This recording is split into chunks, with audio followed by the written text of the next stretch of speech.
Good morning, students. Welcome back to the another finite element analysis session.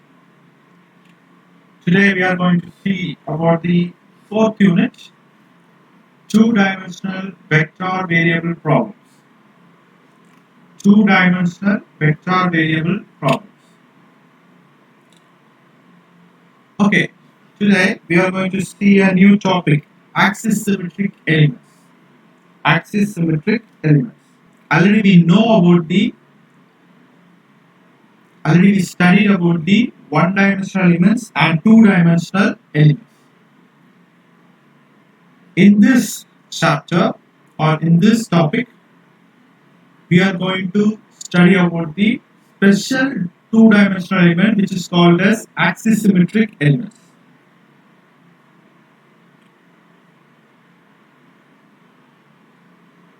Many three-dimensional problems in engineering or exhibit symmetry about an axis of rotation. So such types of problems are called as axisymmetric problems. These type of problems are solved with the help of the two-dimensional finite elements. These elements are most conveniently described in cylindrical coordinates, which are called as r, r, theta, and z. These are the cylindrical coordinates. It has some conditions for solving the axisymmetric problem. The problem must be symmetric about the axis of revolution, which is conventionally taken as the z-axis. While the axis of rotation, which is symmetric about the axis, it has to be conventionally taken the z-axis. Okay, the second one is all the problems or all the conditions must be symmetric about the axis of revolution. So conditions it is a must thing. It should be symmetric about the axis of every revolution. The third one is the loading conditions must be symmetric about the axis of revolution. So the boundary conditions and the loading conditions of the axis symmetric elements must be symmetric about the axis of rotation. So it is a solid which is generated by revolving a plane figure about an axis in the plane.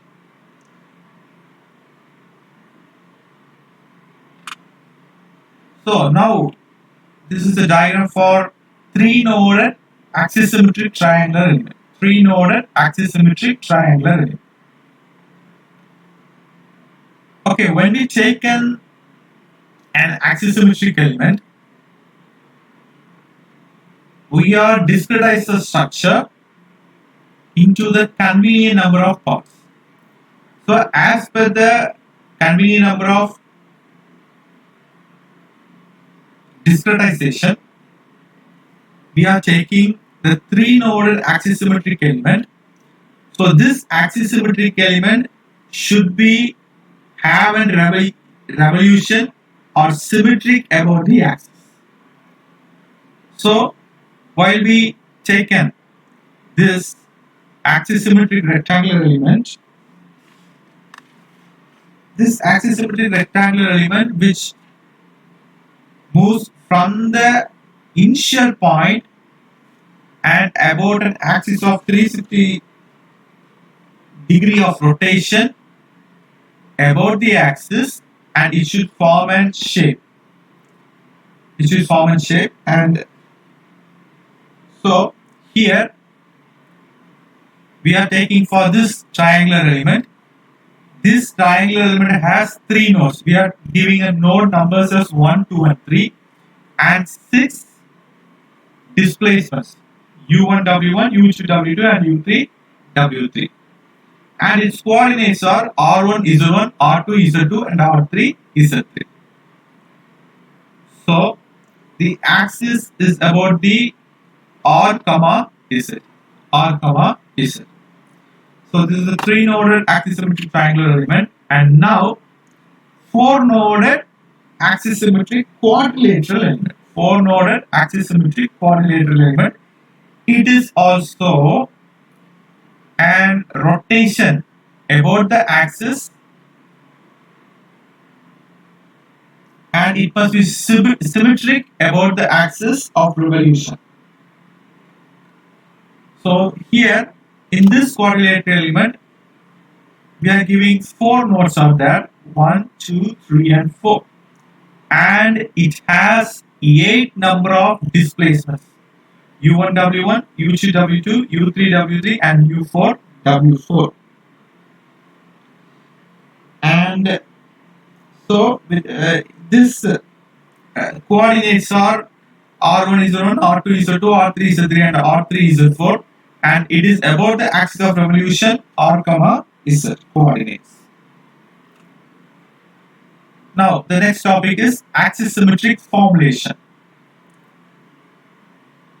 Now we are considering an axis symmetric triangular element, and it has a 3 nodes. While we seeing this diagram, it has 3 nodes: 1, 2, and 3.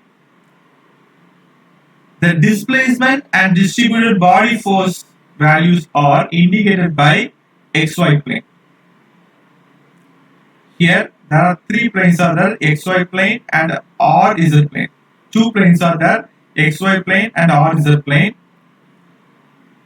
The displacements and distributed body force values are indicated in this xy plane. This xy plane. But in case of axis symmetry problems, these values are indicated by RZ plane. These values are indicated by RZ plane. Normally, in two-dimensional problems, the displacement and distributed body force values are indicated by the xy plane. But in axis symmetric problems, these values are indicated by, which means the displacement and body force values are indicated by RZ plane. Okay, for two-dimensional problem, the displacement vector is given by u of x comma y, which is equal to vector of u v. But in this axis symmetric problems, the displacement vector is given by u of r comma z, which is equal to u w, where u and w and r and z components are of u r, where u and w are r and z components of u respectively. So the stress and strains for two-dimensional elements are given by sigma is equal to vector of sigma x, sigma y, tau xy. Likewise, strain is equal to ex, ey, and eta xy. Now, in this axisymmetric problems, the stress is modified as sigma r, sigma theta, sigma z, and tau r z. Sigma r is nothing but it is a radial stress. Sigma z is nothing but it is a longitudinal stress. Sigma theta is nothing but circumferential stress, and tau r z is nothing but it is a shear stress. Likewise, in strain, E vector is equal to vector of ER, E theta, Ez, and eta z. Eta r z.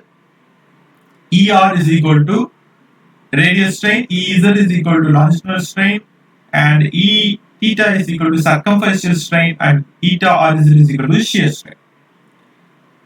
Likewise, for two-dimensional problem, body force is given by F is equal to vector of Fx, Fy.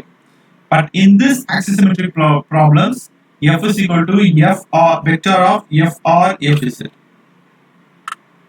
Vector of Fr, Fz. So by this we are concluding this session. Thank you.